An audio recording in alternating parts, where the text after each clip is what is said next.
what you see right behind me is Hannah Ore Mining Company 307. Hannah Ore Mining Company 307 was built by General Electric in Schenectady, New York in 1928 and is a 60-ton steeple cab type electric locomotive.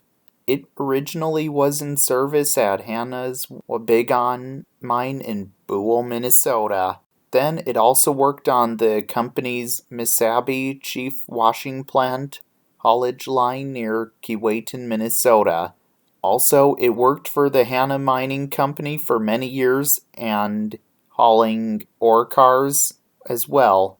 Then, in 1968, the locomotive was retired, and in 1974, it was purchased by the Lake Superior Railroad Museum in Duluth, Minnesota, where it can be seen on display today.